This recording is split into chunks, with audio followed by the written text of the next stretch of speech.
네, 우리가 이제 오늘 같이 공부할 내용은요. 저희 교과서를 보시는 분들은 221페이지에 나옵니다. 네, 부동산 감정평가론, 가치평가론에 대한 이론적인 부분들은 우리가 지난 시간까지 다 같이 공부를 했고요. 지금까지 우리가 같이 공부했었던 이론적인 내용을 이제 바탕으로 해서 한번 문제들을 같이 풀어볼 거예요. 근데 이 문제들은 제가 뭐 직접 만든 것들은 아니고요.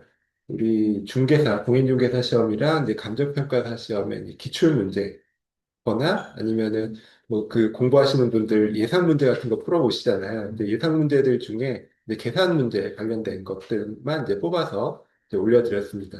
거기서 이제 저는 이제 숫자 정도만 조금 바꾼 거고, 뭐 그대로 이제 그 기출 문제들 그대로 내용을 이제 치렀다라고 생각하시면 될 것 같고요. 어, 그래서 중개사 시험에서도 아마 제가 알기로 40문제 중에 한 10문제 정도가 계산 문제가 출제가 되는 걸로 알고 있어요. 그래서 뭐 사실 10문제면은 이제 한 25점 정도 되잖아요. 나머지가 75점이기 때문에 뭐 극단적으로 내가 나머지 이론 문제를 다 맞춘다라고 하면 사실 계산 문제는 다 안 맞춰도 사실 합격은 하실 것 같아요. 네, 그래서 뭐 계산 문제는 아예 제끼고 이렇게 하시는 분들도 많이 계신데, 근데 또 우리가 뭐 이론 문제를 다 맞춘다는 보장이 없으니까 계산 문제도 좀 일부 맞출 만한 부분들은 이제 좀 공부를 해서 준비를 해서 맞추시면 좋을 것 같아요. 네, 일단 이제 1번 문제부터 한번 같이 풀어보도록 하겠습니다. 당신은 이제 다음의 자료를 활용하여 나대지인 엑스토지에 어떤 나대지라는 것은 건물이 없는 빈 땅을 뜻하는 거죠. 그 빈 땅의 최유효 이용을 결정하고자 합니다. 그러니까 최고의 수익성을 나타내는 엑스토지의 최유효 이용 용도는 무엇인가? 여기서 뭐 A용도, B용도, C용도 있는데 이 중에서 뭐가 가장 최유효 이용인지를 이제 구하라. 뭐 이런 문제입니다. 그래서 이 문제는 기본적으로 이제 중개사 시험 이제 기출 문제이기 때문에 객관식이에요. 그러니까 뭐 A, B, C 중에 하나를 구하라. 뭐 그것만 맞추면 되는 건데, 우리는 이제 기말고사는 당연히 논술형, 서술형으로 출제가 되잖아요. 그래서 이제 이렇게 출제가 되면 사실 뭐 여기에 있는 이런 식으로 뭐 답을 내셔도 좋지만 일단 기본적으로 최유효 이용이 무엇인지 우리가 앞에서 공부를 했었죠. 뭐 합리적 이용일까, 뭐 합법적 이용일까, 뭐 물리적, 기술적 채택 가능성이 있을까, 그리고 마지막으로 우리가 뭐 최대 수익의 뭐 실현 가능성이 있을까, 뭐 이런 내용들을 차례로 공부를 했어요. 그러니까는 최유효 이용이 무엇인지부터 사실 거기다 서술을 해주셔야 되죠. 예, 여기 이제 풀이와 답, 뭐 이렇게 나와 있지만 이거는 계산에 관련된 내용이고 우리는 계산 문제, 기말고사는 계산 문제지만 어쨌든 서술형이기 때문에 뭐, 왜 그런지부터 이제 그 이론적인 내용들을 쫙 써주시는 게 사실은 가장 모범 답안이라고 할 수가 있습니다. 그래서 최유효 이용은 지금 말씀드린 것처럼 최유효 이용이란 무엇인지 의의도 써주시고 거기에서 보통 이제 최유효 이용을 판단하는 기준이 네 가지가 있었잖아요. 뭐 합리적 이용일까, 뭐 합법적 이용일까, 물리적 채택 가능성이 있을까. 그다음에 이제 마지막으로 이 경제성 분석이죠. 그러니까 최대 수익의 실현 가능성이 있어야 된다라고 했는데 뭐 여기서는 이렇게 결국 이 문제에서는 그러니까 나머지 부분은 다 통과를 하고 네 번째 그 수익성을 따져서 이 토지를 가장 최유효 이용하는 것이 무엇인지를 이제 구하라. 뭐 이런 취지의 문제입니다. 네. 그래서 일단 여기서 이렇게 표가 나오죠. 주어지는 표는 A용도, 토지를, X토지를 A용도로 사용했을 때는 그 A용도로 사용하는데 들어가는 비용이 1억 원이고요. 그다음에 이렇게 A용도로 사용되는 주변의 유사한 땅의 매매 사례 가격이 3억 1,500만 원이라고 합니다. 그리고 엑스토지를 100으로 했을 때, 즉 우리가 평가하고자 하는 토지가 엑스토지죠. 그러니까 엑스토지를 100으로 했을 때 매매 사례, 즉 주변에 이렇게 비슷한 토지가 팔렸다라고 했는데 이 매매 사례 유사 토지와 이제 비교 평점이 있잖아요. 우리가 거래 사례 비교법 할 때 공부를 했습니다. 그러니까 엑스토지 대상 토지가 100일 때 거래 사례 토지는 그냥 105 정도, 평점은 105점 5 정도다라고 이렇게 주어져 있어요. 그리고 B용도 C용도도 각각 이렇게 나옵니다. 토지의 개발 비용 얼마 들어가고 이렇게 개발했을 때 각각의 용도와 유사한 토지의 매매 사례 가격이 뭐 이 정도 되고요. 그다음에 이 유사한 매매 사례가 엑스토지하고 이제 개별 요인을 비교했을 때 각각 평점이 뭐 이렇게 120, 85, 뭐 이런 식으로 된다라고 주어졌습니다. 그럼 이거를 이제 어떻게 이제 비교를 해야 되냐면요. 일단 용도별로 예상 매매 가격을 구해야 되겠죠. 우리가 사실 이런 투자론에서도 공부하고 또 여기 이제 이쪽 부분에서 최유효 이용의 용도를 판단할 때도 공부하는 것처럼 가장 기본적인 개념은 이거예요. 앞으로 이 물건의 가치가 얼마가 될 것이냐. 그리고 이 물건의 그만큼 가치를 만드는데 들어가는 비용이 얼마일 것이냐를 비교를 해서 앞으로 발생하는 가치에서 비용을 빼준 것이 소위 말하는 순수익의 개념이죠. 우리가 이거를 투자론에서는 뭐 수년제 가치 이렇게도 표현을 하잖아요. 그러니까 딱 그거를 비교를 하는 것입니다. 그래서 이 엑스토지를 A 용도로 개발을 하게 되면 나중에 이 지금 현재 3억 1,500만 원에 이제 팔린다라고 했으니까 3억 1,500만 원에 팔린다라고 했으니까 A 용도의 땅을 이 엑스토지를 A 용도로 나중에 개발했을 때 한 3억 1,500만 원 정도에 팔릴 수 있다라고 그 가치 상승을 기대할 수가 있겠죠. 기대할 수가 있을 것입니다. 물론 여기는 되게 어떻게 보면 간단한 문제죠. 왜냐하면 이게 뭐 시간 가치 이런 것들을 고려를 안 하잖아요. 그러니까 지금 현재 뭐 3억 1,500만 원에 팔리고 이게 우리가 엄밀하게 따져보면 이걸 개발하는데 시간도 들어갈 것이기 때문에 뭐 미래 가치를 현재 시점을 할인해주고 이런 복잡한 것들이 있을 수가 있어요. 엄밀하게 따지면. 근데 그런 것들은 다 그냥 간략하게 생략하고 지금 이 A 용도로 땅을 개발하면 이 땅이 3억 1,500만 원 정도에 팔릴 수가 있다. 라고 이제 우리가 예상 매매 가격을 구할 수가 있습니다. 근데 여기서 이제 주의할 것이 그 유사토지의 매매 사례 가격이기 때문에 이게 이 엑스토지가 A 용도로 됐을 때 그 땅값이다라고 그대로 치환하기는 좀 어렵다라는 거죠. 그러니까 개별적인 요인들이 다르잖아요. 그래서 여기 나온 것처럼 엑스토지, 대상 토지를 100으로 했을 때 매매 사례 유사토지가 105다라고 하면 이 경우에는 우리가 거래사례 비교법에서 개별 요인 비교하는 것들을 공부를 했었죠. 그때 우리가 공부했었던 것이 분수로 표시를 할 때 그 거래 사례에 관한 것이 분모, 즉 아래로 깔리고 평가 대상에 관한 것이 분자, 즉 위로 올라간다라고 얘기를 했습니다. 그래서 이것은 3억 1,500만 원을 그대로 우리가 A 용도로 쓰는 엑스토지의 가치로 그대로 치환을 하면 안 되고요. 3억 1,500만 원 곱하기, 거래 사례가 105다라고 하면 105분의 100. 즉, 평가 대상 부동산의 정상적인 시장 가치를 구하는 것이기 때문에 3억 1,500만 원이 아니라 곱하기 105분의 100을 곱해줘야, 그래야 이 엑스토지의 A 용도로 사용했을 때 엑스토지의 정확한 시장 가격을 구할 수가 있습니다. 그래서 3억 1,500만 원 곱하기 105분의 100을 하면 이게 3억 원이 되잖아요. 그러니까 이것도 이제 중개사 시험 기출 문제인데 또 일부러 이렇게 숫자를 맞춰서 낸 거죠. 그러니까 계산이 편리하게 되게 뒤에도 보시면은 다 각각을 이렇게 각각 계산을 하면 용도별 예상 매매 가격이 딱 3억 원으로 이제 떨어지도록 그렇게 숫자가 나와 있어요.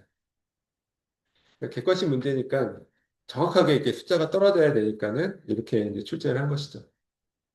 근데 이렇게 1억 원, 즉 A 용도로 만들기 위해서 비용이 1억 원이 들어가고요. 1억 원을 들었을 때 향후에 이 땅에 A 용도로 만들었을 때 이 엑스토지의 가치가 3억 원이 된다라는 그런 뜻입니다. 그럼 수익성을 따져보면 3억 원에서 1억 원을 뺀 2억 원이 이 A 용도로 썼을 때의 이제 수익성, 순수익을 뜻하는 거죠.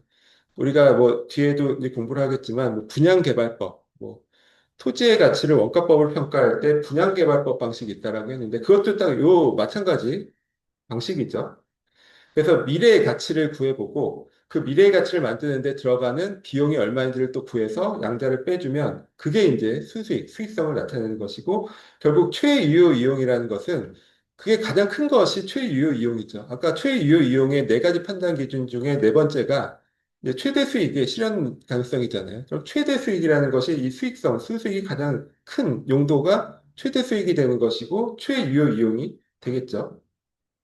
그래서 이와 마찬가지로 B용도도 구해보면요. B용도의 이제 유사토지 매매 사례 가격이 3억 6천만 원이었습니다. 근데 3억 6천만 원인데 이 유사토지 매매 사례, 그러니까 비교 평점이 평가 대상 토지 X토지를 100으로 했을 때 120이라는 거잖아요. 그러면은 이것도 역시 마찬가지로 3억 6천만 원을 그대로 예상 매매 가격으로 끌어오는 것이 아니라 3억 6천만 원 곱하기 120분의 100을 해줘야 됩니다. 그래야 이제 그러면 3억 원으로 이제 떨어지겠죠. 뭐 미래에 보면 C용도도 마찬가지입니다. C용도는 2억 5,500만 원에 팔린다라고 했는데 이번에는 그 유사 토지의 개별 요인이 85점이에요. 그리고 평가 대상 토지는 그보다 훨씬 좋다라는 거죠. X토지가 뭐그 C용도로 썼을 때 유사 토지보다 훨씬 뭐 개별적인 요인이 낮다, 높다 이렇게 평가를 합니다. 그러면은 2억 5,500만 원을 그대로 가져다 쓰면 안 되고 2억 5,500만 원 곱하기 85분의 100을 해줘서 이렇게 높여줘야 될 거예요. 그러니까 이 거래 사례가 2억 5,500만 원의 거래가 됐지만 이거는 평가 대상 토지보다는 조금 안 좋은 땅이잖아요. 그러니까 평가 대상 토지의 가치를 평가할 때는 그거보다 조금 높여줘야 되겠죠. 그래서 85분의 100을 곱해주는 것이. 반대로 100분의 85 이렇게 곱하면 안 된다라고 말씀을 드렸어요. 그래서 이게 뭐 중개사 시험에서도 이게 간단한 거지만 보통 이제 분모 분자를 바꿔서 계산하시면 이게 답이 완전히 틀려질 수가 있죠. 그래서 2억 5,500만 원 곱하기 85분의 100 하면 이것도 역시 미래, 이 땅에 C용도로 썼을 때 미래 예상 가격은 이제 3억 원이 됩니다.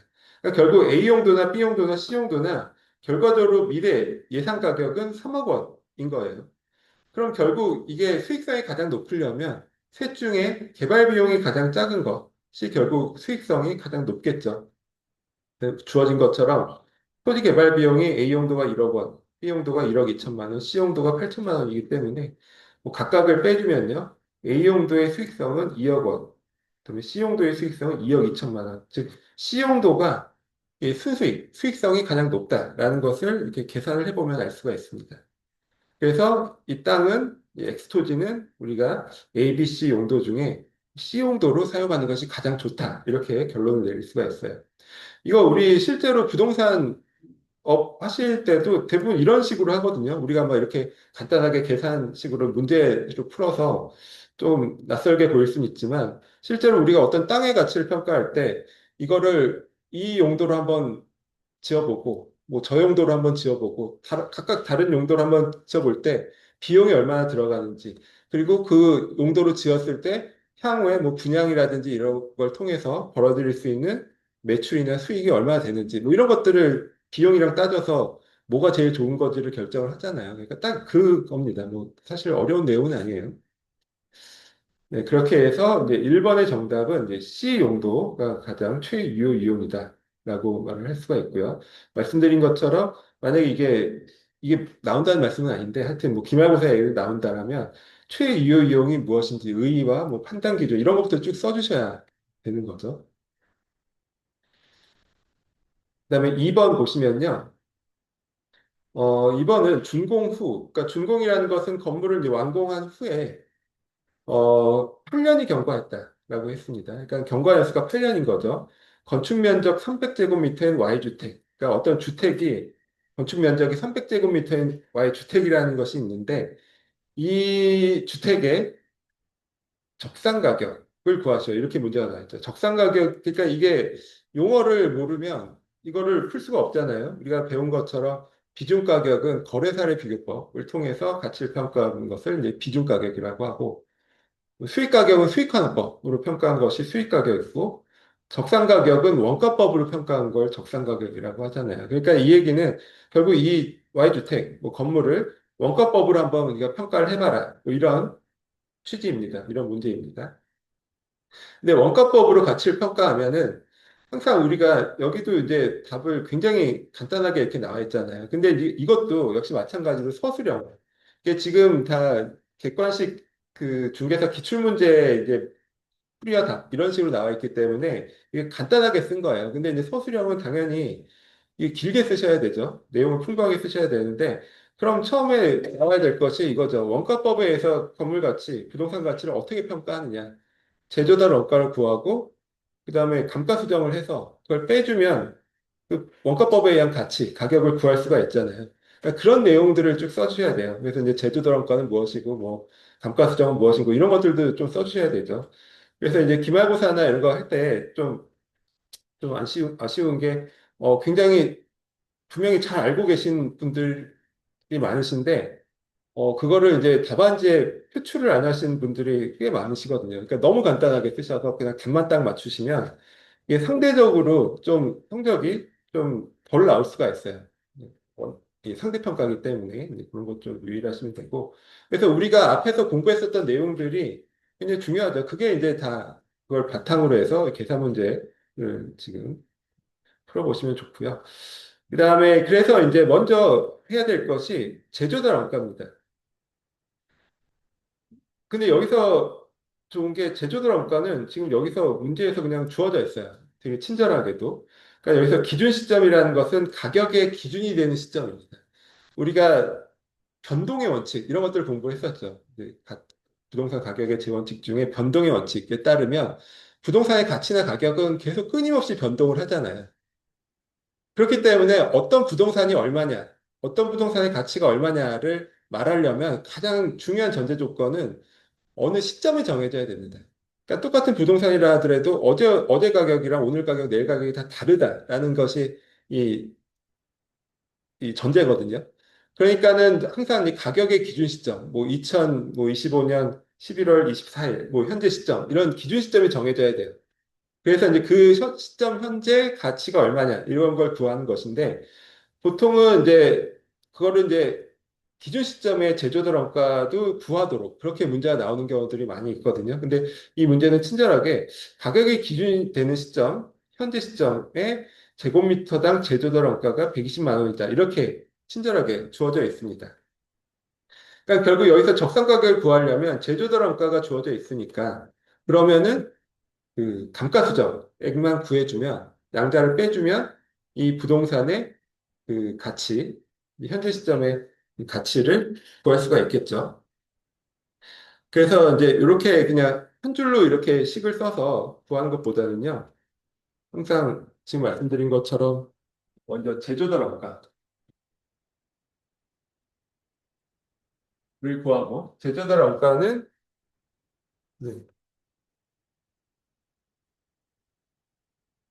지금 네, 제곱미터당 120만 원이었잖아요.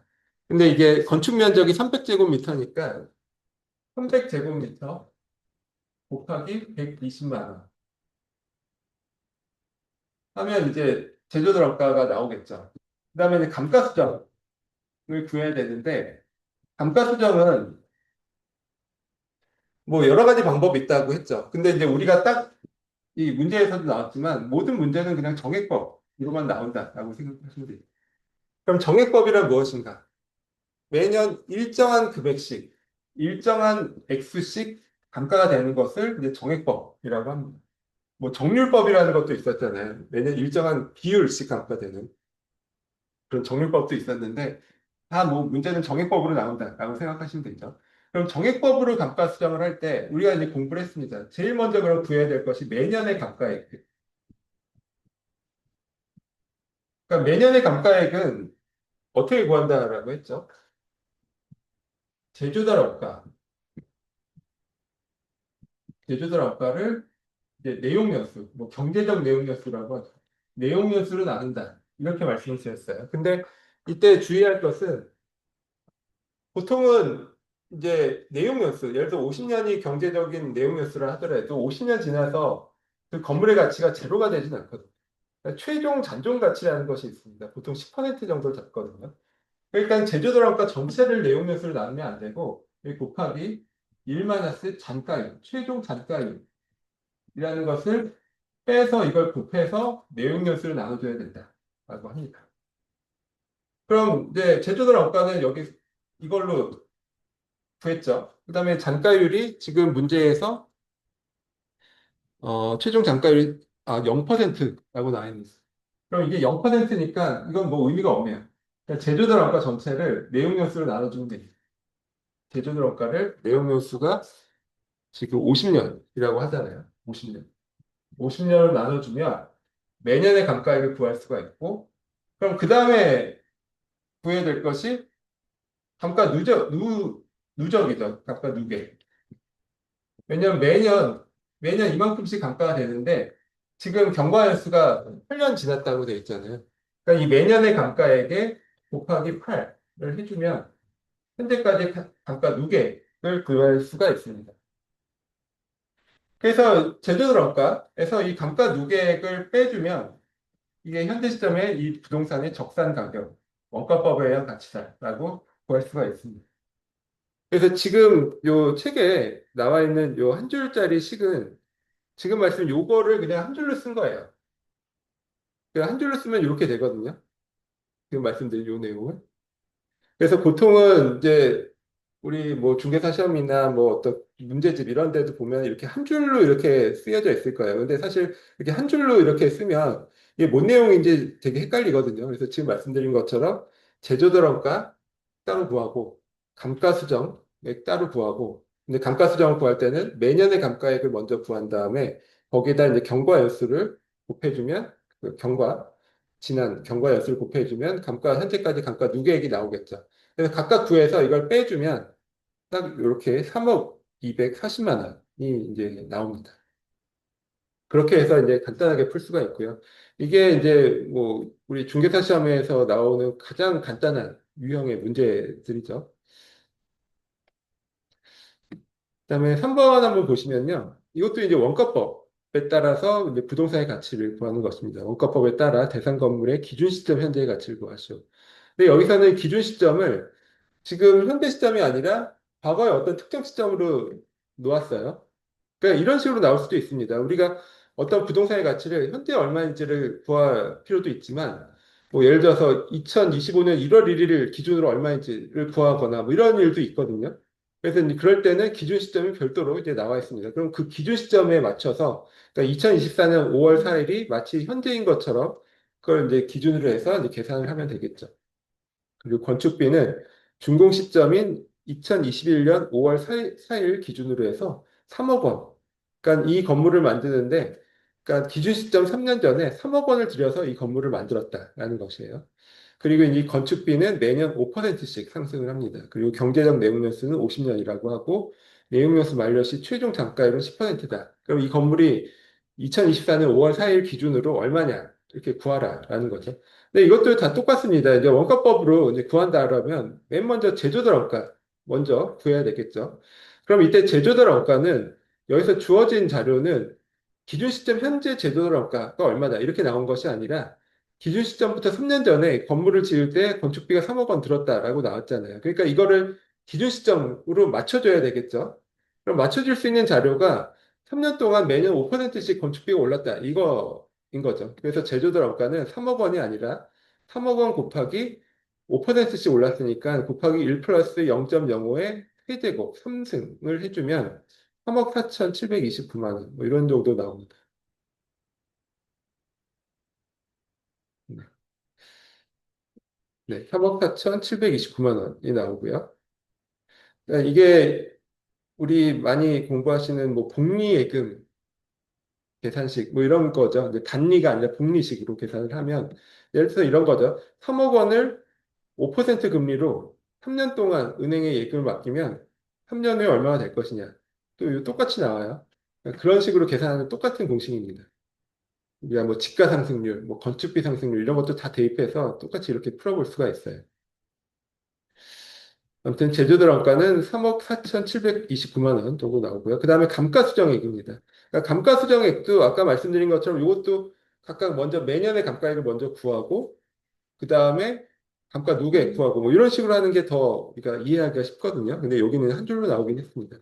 먼저 매년의 감가액을 구합니다. 매년의 감가액은 지금 본 것처럼 제조사 감가 3억 4,729만 원 곱하기 1 잔가율, 그러니까 0.1, 10%가 잔가율이죠. 이것을 50년으로 나누죠. 50분의 1. 50년으로 나누면 이게 매년의 감가액이고요. 그 다음에 여기서 이제 경과연수가 3년이잖아요. 21년에 지어서 만들어서 24년을 기준으로 가치를 평가하니까 3년입니다. 그래서 여기서 50분의 3이라는 게 그런 뜻이에요. 경과연수가 50년이고 즉 50분의 1씩 매년 50분의 1씩 감가가 이루어지는데 이게 세 번 3년 한 것이니까 결국 곱하기 50분의 3을 해주면 되겠죠. 그래서 이렇게 따져보면 1,875만 원이 나오고요. 그럼 뭐 물건의 가치는 제조들 원가에서 감가수정액을 빼주면 되니까 이런 경우는 빼주면 3억 2,854만 원 이런 정도 됩니다.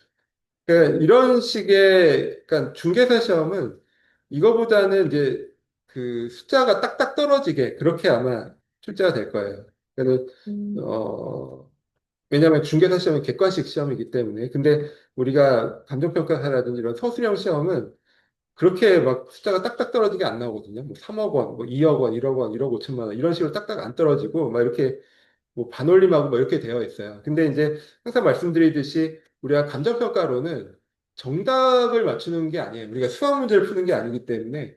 그러니까 사실 생각해 보면 어떤 부동산이 예를 들어서 11억 원이면 맞고 10억 5천만 원이면 틀리고 이게 말이 안 되잖아요. 그러니까 보는 관점에 따라서 11억 원일 수도 있고 12억일 수도 있고 10억 5천일 수도 있습니다. 그러니까 이게 숫자가 정확한 중요한 게 아니라 이게 왜 그런 숫자가 나오는지에 대한 이론, 그 논리적 근거 이게 이제 정확하면 맞는 것이고 딱 뭐 정답을 뭐 단자리까지 뭐 숫자를 맞추는 거에 막 그렇게 연연하지 않으셔도 괜찮을 거예요. 이건 뭐 감정평가 시험도 마찬가지입니다.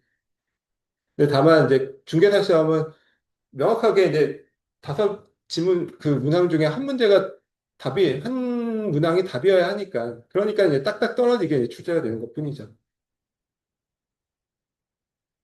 그다음에 이제 4번 보시면요. 이번에는 대상 건물의 제곱미터당 제조들 원가를 구하시오. 그러니까는 뭐 어떤 물건의 가치를 구하는 것이 아니라 제조들 원가를 한번 구해봐라. 뭐 이런 문제입니다. 그럼 이제 자료를 보면 대상 건물은 7년 전에 준공이 됐어요. 그리고 5층 철근 콘크리트 건물이고요. 그리고 대지 면적은 550제곱미터이고 건물의 연면적은 1600제곱미터입니다. 그리고 대상 건물의 7년 전 준공 당시 공사비 내역은 다음과 같습니다. 먼저 직접 공사비가 있고요.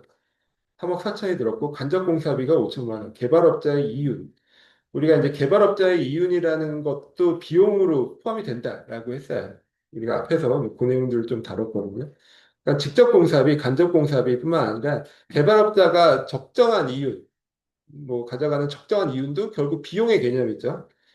그걸 이제 적정 이윤이 한 8천만 원 정도라고 합니다. 들었다라고 7년 전에 그렇게 들었다라고 하고 7년 전에 건축비 지수는 100인데 가격의 기준 시점 현재 건축비 지수는 이제 128이다 이렇게 주어져 있습니다. 보통 우리 이제 감정평가사 시험이나 이런 거 보면은 문제가 굉장히 길거든요. 근데 그런 문제가 길어지는 이유 중에 하나가 뭐냐면 그냥 페이크 자료들이 많아요.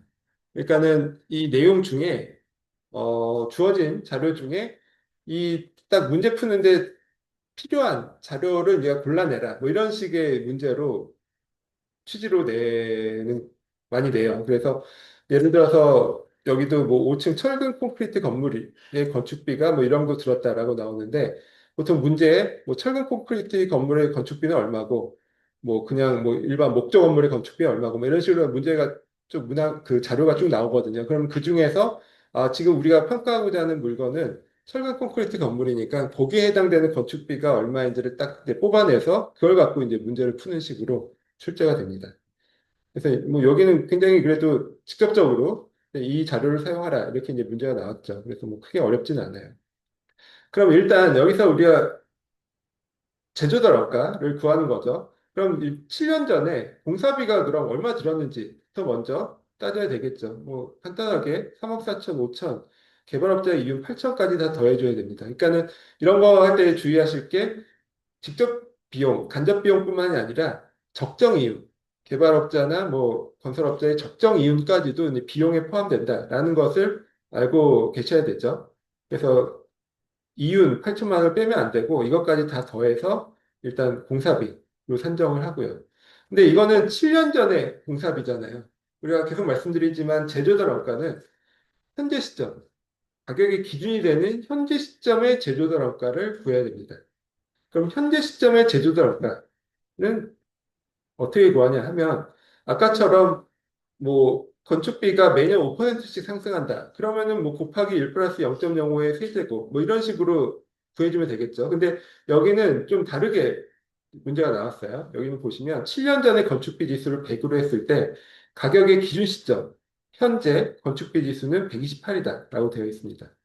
그러니까 7년 전에 100만 원 들었으면 지금 현재는 128만 원이 든다는 얘기예요. 그럼 이거를 반영을 해줘야 되겠죠. 7년 전에 이렇게 비용이 들었지만 지금은 곱하기 100분의 128을 곱해줘야 그만큼 28% 이제 건축비가 늘었다라는 것을 이제 반영을 해줘야 가격의 기준 시점, 현재 시점의 제조들 원가를 이제 구할 수가 있는 것입니다. 그럼 이렇게 해서 구하는 것이 이 대상 건물 전체 들어간 건축비, 제조들 원가고요. 근데 여기서 이제 문제는 제곱미터당 제조들 원가를 구하라 라고 되어 있잖아요. 제곱미터당. 그래서 여기도 이제 뭐 제곱미터가 두 가지가 나오죠. 근데 앞에 건 대지 면적이잖아요. 땅의 면적. 그러니까 땅의 면적, 우리가 건축비 같은 거 할 때 땅의 면적 기준으로 제조들원가나 공사비를 구하진 않죠. 그러니까 연면적 기준으로 하기 때문에 이 경우에도 마찬가지입니다. 그러니까 대지 면적이 550이다라는 거는 여기서는 필요 없는 그 자료예요.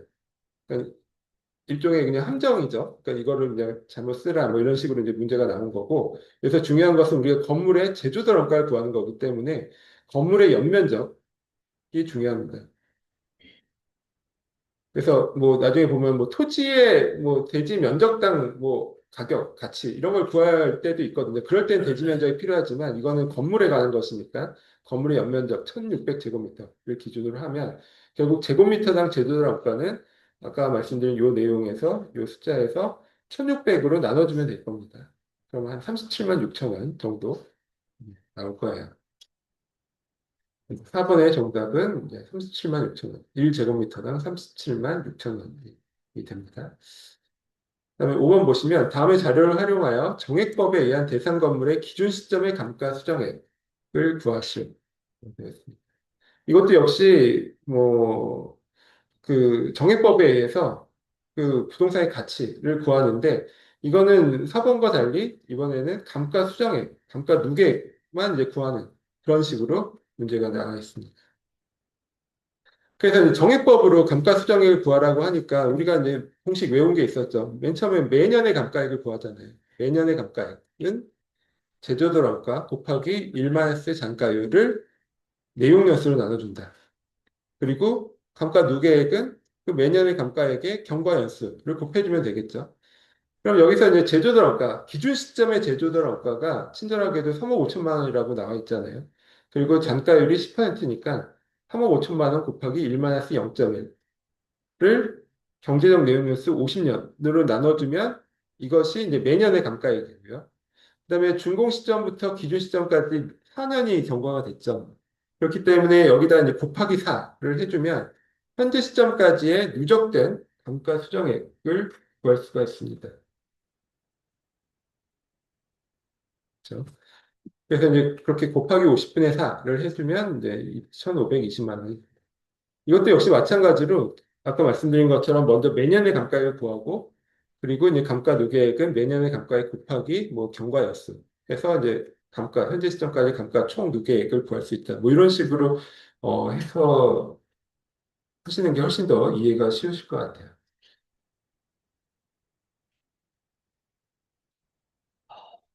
그리고 6번 보시면요. 원가법에 의해서 네, 적산가격, 건물의 적산가격을 구하시오. 그러니까 주로 원가법으로 가치를 평가하는 것은 건물이죠.